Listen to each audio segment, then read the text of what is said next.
தமிழ் பேசும் உறவுகளுக்கு வணக்கம். இது உங்கள் ஏ டு இசட் தமிழ். நம்ம இன்றைக்கி பார்க்க போகிற டாபிக் பார்த்திங்கன்னா, கடந்த ஒரு சில மாதங்களாகவே நம்ம தமிழகத்தில் வந்து எஸ்ஐஆர், அதாவது வாக்காளர் கணக்கீட்டு படிவம் வந்து ஃபில்லப் பண்ணுறத பற்றி நம்ம நிறைய வீடியோக்களை போட்டிருப்பாங்க. ஆனால் எவ்வளோ வீடியோக்களை பார்த்தாலும் மக்களுக்கு இன்னும் சின்ன சின்ன சந்தேகங்கள் வந்துக்கிட்டே இருக்குது. அந்த வாக்காளர் கணக்கீடு விண்ணப்ப படிவத்தில் பார்த்திங்கன்னா 3 காலம் இருக்கும். அந்த 3 காலத்தில் வந்து யார் யார் எதை பண்ணணும், எதை பண்ணக்கூடாது அப்படிங்கிறத பற்றி நம்ம இந்த வீடியோவில் பார்க்க போகிறோம். இந்த வீடியோவில் பார்த்திங்கன்னா, அதாவது இந்த கணக்கீட்டு படிவத்தில் பார்த்திங்கன்னா 2ஆக பிரிச்சுக்கலாம். அதாவது 40 வயசுக்கு மேலே உள்ளவங்க ஃபில்லப் பண்ண வேண்டியது, 40 வயசுக்கு கீழே உள்ளவங்க ஃபில்லப் பண்ண வேண்டியது அப்படிங்கிறத பற்றி தான் நம்ம 2ஆக பிரிக்க போகிறோம். இது ஏன்னு கேட்டிங்கன்னா, 2002 பார்த்திங்கன்னா ஒருத்தர் வந்து பிறந்தார். இப்போ வாக்கு செலுத்தியிருந்தாங்கன்னா அவங்களுக்கு வந்து இப்போ 40 வயசுக்கு மேலே இருக்கும்.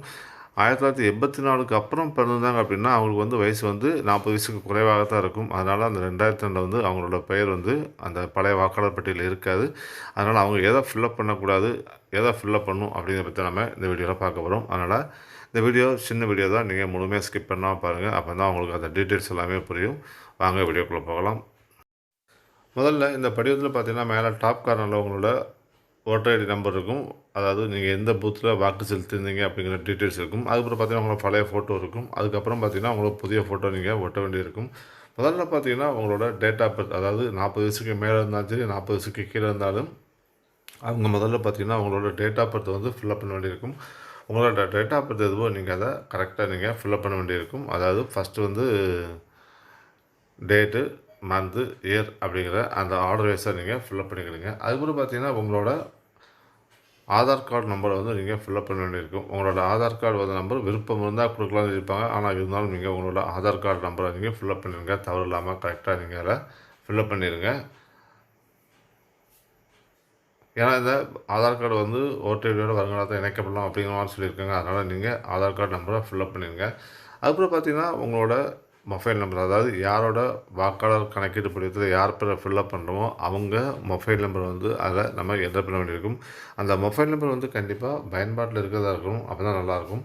அதுக்கப்புறம் பார்த்திங்கன்னா அந்த வாக்காளரோட அப்பா பேர், அதாவது அந்த அப்பா பேர், வாக்காளரோட அப்பா பேர், நம்ம யார் பேரை மேலே ஃபில்லப் பண்ணியிருக்கோமோ அவங்களோட அப்பா பேர் வந்து அதில் ஃபில்லப் பண்ண வேண்டியிருக்கும். அதுக்கப்புறம் பார்த்திங்கன்னா அவருக்கு வந்து ஓட்டர் ஐடி இருந்துக்கும் பட்சத்தில் நம்ம அந்த ஓட்டர் ஐடியோட நம்பரை வந்து ஃபில்லப் பண்ண வேண்டியிருக்கும். சப்போஸ் அந்த வாக்காளரோட அப்பா இறந்துட்டாங்க அப்படின்னா நம்ம அதில் எதுவுமே ஃபில்லப் பண்ண வேண்டியதில்லை.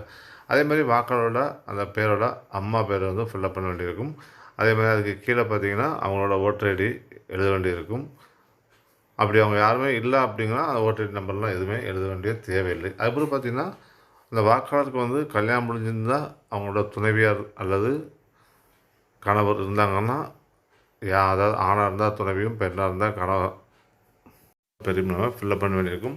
அதே மாதிரி அவங்களுக்கு ஓட்டர் ஐடி இருக்கும் பட்சத்தில் அவங்களோட நம்பரை ஃபில்லப் பண்ணியிருக்கும். சப்போஸ் அவங்களோட ஓட்டர் ஐடி இல்லை அப்படின்னா நீங்கள் அதை எதுவுமே ஃபில்லப் பண்ண வேண்டிய அவசியம் கிடையாது. அதுக்கு கீழே பார்த்திங்கன்னா 2 ஃபார்ம் கொடுத்துருப்பாங்க. அதாவது வாக்காளர் முந்தைய சிறப்பு திருத்தத்தில் உள்ளபடி அப்படின்னு சொல்லி கேட்டிருப்பாங்க. இது யாருக்குன்னு கேட்டிங்கன்னா, அதாவது 40 வயசுக்கு மேலே உள்ளவங்க தான் ஃபில்லப் பண்ண வேண்டியது. அதாவது முதல் காலத்தை வந்து ஃபில்லப் பண்ண வேண்டிய யாருன்னு கேட்டிங்கன்னா 40 வயசுக்கு மேலே, அதாவது 2002 யாரெல்லாம் வாக்கு செலுத்தியிருக்காங்களோ அவங்க மட்டும்தான் இதில் ஃபில்லப் பண்ண வேண்டியிருக்கும். ஃபஸ்ட்டு பார்த்திங்கன்னா வாக்காளரோட நேம் வந்து நம்ம என்டர் பண்ணணும். அதாவது யாரோட பேர் நம்ம ஃபில்லப் பண்ணுறோமோ அவங்களோட பேர் வந்து நம்ம என்டர் பண்ண வேண்டியிருக்கும். அதாவது அதுக்கப்புறம் பார்த்திங்கன்னா அந்த வாக்காளர் 2002 வந்து வாக்கு செலுத்தும் போது அவருக்கு ஒரு ஓட்டர் ஐடி கொடுத்துருப்பாங்க. சிலவங்களுக்கு பார்த்திங்கன்னா ஓட்டர் ஐடி ஒரே ஓட்டர் ஐடியாக இருக்கும். சிலவங்களுக்கு பார்த்திங்கன்னா அந்த 2002 வந்து பழைய ஓட்டர் ஐடி வந்து வேறு மாதிரி இருக்கும். அந்த நம்பர் தெரிஞ்சால் மட்டும் எழுதுங்க. தெரியலன்னா நீங்கள் அதை பற்றி எழுதாதீங்க. அப்படியே அந்த காலத்தை எம்டியாக விட்டுருங்க. அப்புறம் பார்த்திங்கன்னா அந்த வாக்காளரோட உறவினர் பெயர்னு சொல்லி கேட்டிருப்பாங்க. அதாவது அவரோட தாயார் அல்லது தந்தையார் பேர் எழுதிக்கலாம்.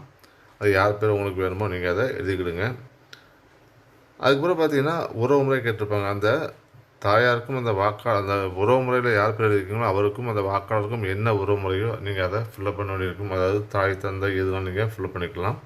அதுக்கப்புறம் பார்த்திங்கன்னா அந்த வாக்காளரோட மாவட்டம் கேட்டிருப்பாங்க. அதாவது அவர் 2002 எந்த மாவட்டத்தில் இருக்கும்போது வாக்கு செலுத்தினாரோ அந்த மாவட்டத்தோட பேர் மட்டும்தான் எழுதணும். தற்போது உள்ள மாவட்டத்தோட பேர் வந்து எந்த காரணத்துக்கு ஒன்றும் எழுதக்கூடாது. அதுக்கப்புறம் பார்த்திங்கன்னா அவர் மாநிலம் வந்து தமிழ்நாடு, நம்ம எல்லாமே தமிழ்நாட்டில் தான் இருக்கும். அதனால் தமிழ்நாட்டில் நம்ம ஃபில்லப் பண்ணிக்கலாம். அதுபோல் பார்த்திங்கன்னா 2002 அவர் வாக்கு செலுத்தக்கூடிய அந்த சட்டமன்ற தொகுதி எதுவோ அந்த நேம் தான் வந்து எழுத வேண்டியிருக்கும். இப்போ வந்து சட்டமன்ற தொகுதி வந்து வரையறை பண்ணி பிரிச்சிருக்கலாம், இல்லை சேர்த்துருக்கலாம். அதை நீங்கள் எழுதக்கூடாது. அந்த 2002ல் என்ன பேர், அதாவது என்ன தொகுதியில் இருந்தாங்களோ அந்த தொகுதியோட பேரை தான் ஃபஸ்ட்டு அதில் ஃபில்லப் பண்ண வேண்டியிருக்கும்.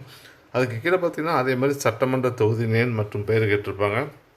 அதுலேயும் அதே மாதிரி அந்த சட்டமன்ற தொகுதியோட பெயர் வந்து எழுதணும். அதுபோக 2002ல் வாக்கு செலுத்தும்போது அவரோட பெயர் வந்து பாகம் எண் எதில் இருந்துச்சோ அந்த பாகம் எண் எழுத வேண்டியிருக்கும். அதுக்கப்புறம் பார்த்தீங்கன்னா அந்த பாகமில் எத்தனாவது சீரியலில் அவரோட பேர் இருந்ததோ அந்த சீரியலில் நீங்கள் கரெக்டாக அதில் ஃபில்லப் பண்ண வேண்டியிருக்கும். இதில் எவ்விதமான சின்ன மாற்றமும் நீங்கள் பண்ணாதீங்க. பண்ணியாச்சுன்னா அடித்து எழுத வேண்டியிருக்கும். திரும்ப வந்து உங்களுக்கு ரிஜெக்ட் ஆகிறதுக்கான வாய்ப்புகள் வந்து அதிகமாக இருக்குது.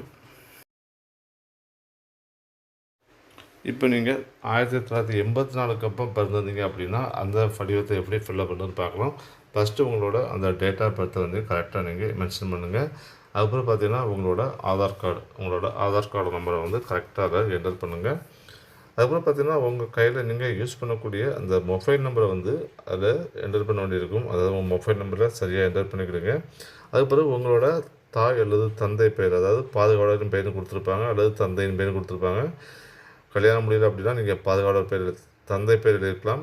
இல்லை உங்களுக்கு அப்பா அம்மா இல்லை அப்படிங்கிற பட்சத்தில் பாதுகாவலர் பெயர் எழுதிக்கலாம்.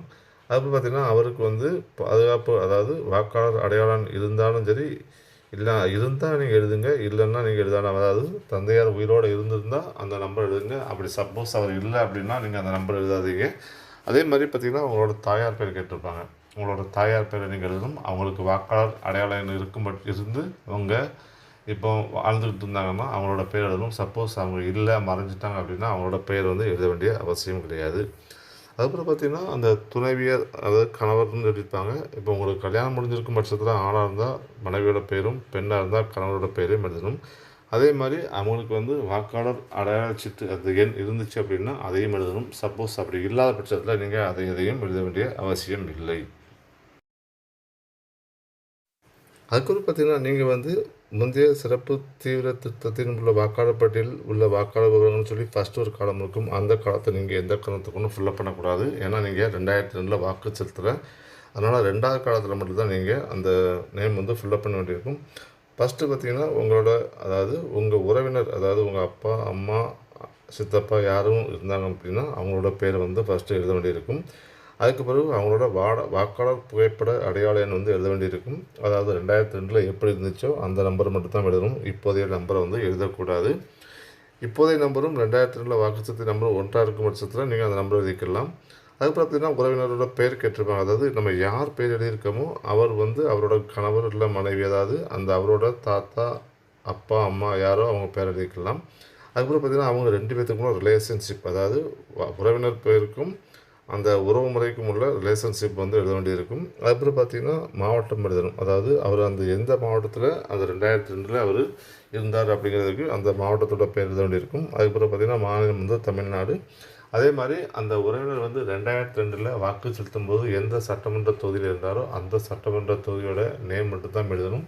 தற்போதைய உள்ள சட்டமன்ற தொகுதியோட நேம் வந்து எழுதக்கூடாது. ஆனால் ரெண்டும் ஒரே பட்சத்தில் ஒரே மாதிரியாக இருக்கும் பட்சத்தில் நீங்கள் அந்த நேம் வந்து எழுதிக்கலாம். அப்புறம் பார்த்தீங்கன்னா சட்டமன்ற தொகுதியோட அந்த நேம் எழுதிட்டு அது எந்த பாகத்தில் வந்துச்சு, அதுபோக அதோட அந்த பாகத்தில் அவரோட வரிசைக்கு என்ன அப்படிங்கிறத பற்றி நீங்கள் அதை கரெக்டாக நீங்கள் எழுத வேண்டியிருக்கும்.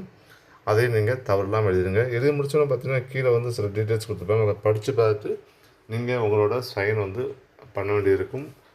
அதுக்கப்புறம் பார்த்தீங்கன்னா பிஎல்ஓ ஆஃபீஸர்கிட்ட கொடுத்தீங்கன்னா அவர் உங்களுக்கு ஒரு சைன் போட்டு அந்த அக்னாலஜ்மெண்ட் கார்டை சிலிப்பி தருவார். இதுதான் இந்த வாக்காளர் கணக்கீட்டு படிவத்தை நிரப்ப வேண்டிய எளிய முறை. நீங்கள் இதில் தவறு இல்லாமல் நிரப்பி உங்களோட படிவத்தை வந்து பிஎல்ஓட்ட சமர்ப்பிச்சிருங்க.